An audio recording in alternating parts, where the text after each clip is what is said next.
साथियों नमस्कार, मैं हूं आर्यन बोध और आप देख रहे हैं बिग इंडिया टीवी। दोस्तों अभी बहुजन समाज पार्टी की तरफ से बहुत बड़ी खबर आ रही है। इससे पहले मैं आपको बता दूं कि देश में जो बड़े गठबंधन हो रहे हैं, दो, एक इंडिया नाम का, एक एनडीए नाम का। दोस्तों अभी तक सुनने में आ रहा था कि बहन जी को इंडिया वाले गठबंधन में बुलाने की चर्चा तेज हो रही है। उनको बुलाया जाएगा और उनको बुलाने के बाद ही तुरंत उनको प्रधानमंत्री पद का दावेदार कर दिया जाएगा। लेकिन दोस्तों आपको बताऊं, ऐसा नहीं हुआ, और ऐसा नहीं हुआ गठबंधन के लोगों की सोच के कारण। और अगर बात करें एनडीए की, तो एनडीए में तो जाने का सवाल ही पैदा नहीं होता। दोस्तों तो मुख्य रूप से देखा गया है कि इंडिया का जो गठबंधन है, जो इंडिया का जो गठबंधन है हमारे देश में अभी हुआ है सत्ता को हराने के लिए, यानी कि उन इंडिया वालों को देश से 35% वोट नहीं चाहिए। ना तो उनको मुस्लिमों का वोट चाहिए, ना ही उनको दलितों का वोट चाहिए। क्योंकि देश के अंदर आप जानते हैं, मैंने पहले भी बताया है, दलितों की संख्या समथिंग 20-22% है और मुस्लिमों की संख्या लगभग 14 से 15% है।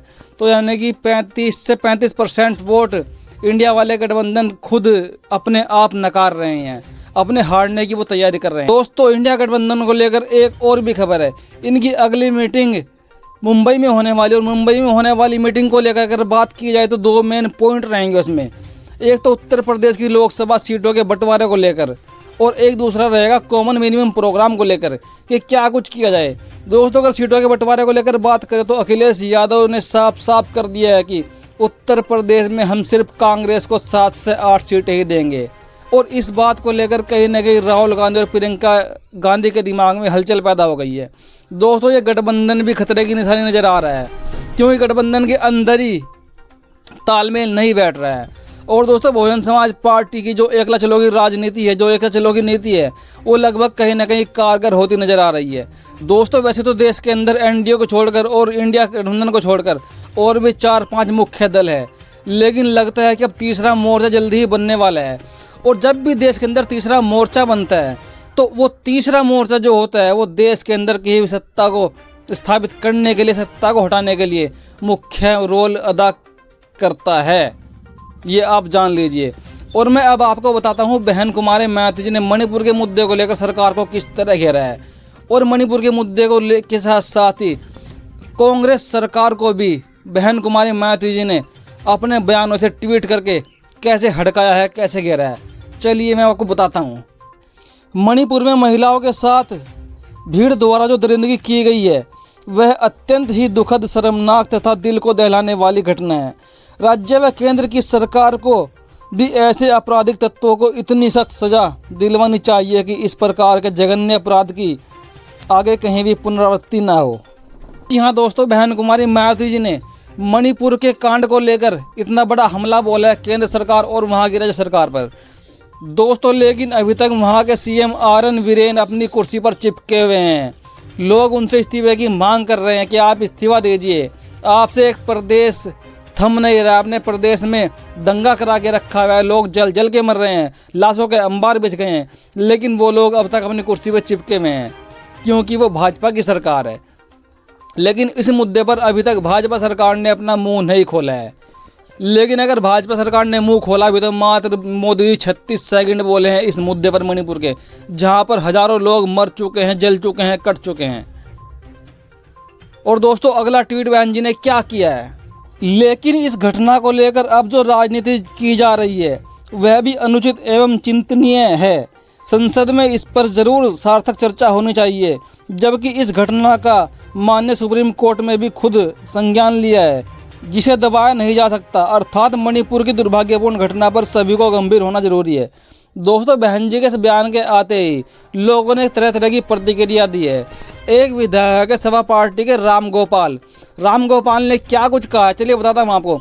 उन्होंने कहा कि बीजेपी से मायावती मिली हुई है, बीजेपी से मायावती जी मिली हुई है और बीजेपी की बी टीम है।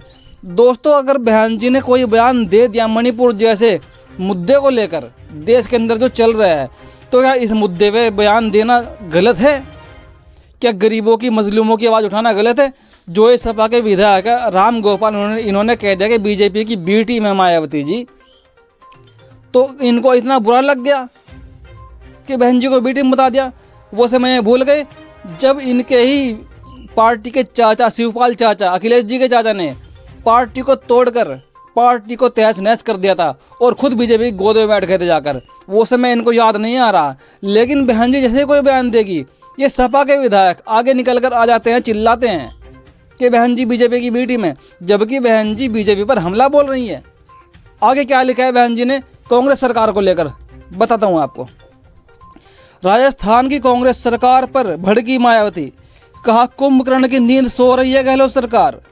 राजस्थान की कांग्रेस सरकार द्वारा विधानसभा चुनावों से ठीक पहले न्यूनतम आय गारंटी योजना आदि की घोषणा करना, यह जनहित का काम कम तथा इनके राजनीतिक स्वार्थ का ज़्यादा है। इससे गरीब जनता को तुरंत राहत मिलना मुश्किल है। फिर भी केवल प्रचार पर सरकारी धन का भारी खर्च करना क्या उचित है? जी हाँ दोस्तों, बहन कुमारी मायावती जी ने कांग्रेस सरकार पर हमला बोला राजस्थानी गहलोत सरकार पर कि जब चुनाव आ गया अब इनकी आंखें खुल गई। जब से पूरा कार्यकाल इन्होंने सोते हुए गुजार दिया, कुंभकर्ण की नींद में सोते हुए गुजार दिया, और अब चुनाव करीब आते ही विधानसभा के पब्लिक को लुभाने के लिए तरह तरह की योजनाएं लाने लगे। तो इस सरकार से बच के रहना है। आगे क्या लिखा है बहन जी ने, वैसे तो गहलोत सरकार अपने पूरे कार्यकाल कुंभकर्ण की नींद सोती रही और आपसी राजनीतिक उठापटक में उलझी रही, वरना जनहित व जन कल्याण से जुड़े अनेकों कार्य प्रदेश की जनता की गरीबी, बेरोजगारी, उनके पिछड़ेपन व तंगी के हालात के कारण सरकार द्वारा काफ़ी पहले ही शुरू कर देना जरूरी था। जी हाँ दोस्तों, बहन कुमारी मायावती ने साफ साफ कहा है कि पूरे कार्यकाल में कांग्रेस की गहलोत सरकार राजस्थान की अपने राजनीतिक काम के लिए उठापटक में लगी रही, उलझी रही। अगर सरकार पहले ही इन कामों को अंजाम देती, जनता के लिए कल्याणकारी योजनाएं लाती, तो आज इनको ऐसा करने की कुछ ज़रूरत नहीं पड़ती। अब चुनाव सर पे है, अब नई नई योजनाएं ला रहे हैं जनता को लुभाने के लिए। दोस्तों आपने देखा बहन जी पहले की तरह ही बड़े जाबाज तरीके से, चाहे कांग्रेस की सरकार हो चाहे बीजेपी सरकार हो, खुलकर हमला बोल रही है। और दोस्तों आपने देखा भी होगा, जैसे कि बीजेपी ने हिंदू राष्ट्र की राजनीति अपनाई, हिंदू धर्म की राजनीति अपनाई, धार्मिक मुद्दे को लेकर देश में सत्ता में आई, अब वही काम कांग्रेस करने जा रही है इंडिया नाम है गठबंधन को लेकर। अब दोनों में बहस छिड़ी हुई है। अब जो एनडीए ने बता दिया कि हम भारत से प्यार करते हैं, और जो इंडिया का गठबंधन हुआ है विपक्ष का, उन्होंने उसका नाम इंडिया रखा है। अब उनका कहना यह है कि इंडिया को कौन कौन पसंद नहीं करेगा, हम ये देख लेंगे। यानी कि वो भी अब एक ऐसा मुद्दा लेकर आ गए जो देश के अंदर एक भेदभाव पैदा करने वाला है। दोस्तों आपने अक्सर देखा होगा कि बहन कुमारी मायावती जी कभी भी ऐसे मुद्दे नहीं उठाती जिन मुद्दों से लोगों का ध्यान भटके, लोगों का जनहित ना हो, लोगों का कल्याण ना हो। बहन कुमारी मायावती जी हमेशा उन मुद्दों को लेकर चलती है जिन मुद्दों में गरीब का कल्याण हो, पिछड़ों का कल्याण हो, शोषितों का कल्याण हो, लाचारों का कल्याण हो। अभी आपने देखा उत्तराखंड में मज़ारें तोड़ी जा रही थी, उन पर बुलडोजर चला जा रहा था, तो बहन कुमारी मायावती जी ने स्टैंड लेते हुए कहा था कि जब ये मज़ारें बन रही थी तब सरकारें कहाँ सोई हुई थी। आज मज़ारें बनकर तैयार हो गई, लोगों की भावनाएं जुड़ गई, आज इन पर बुलडोजर चलाया जा रहा है। बहन कुमारी मायावती जी ने बड़ा हमला बोला था बीजेपी सरकार पर, लेकिन कुछ लोग ऐसे बेहूदे शर्मनाक बयान देते हैं कि बहन जी तो बीजेपी की बी टीम है, जबकि बहन जी ने कभी भी अपनी नीतियों से समझौता नहीं किया।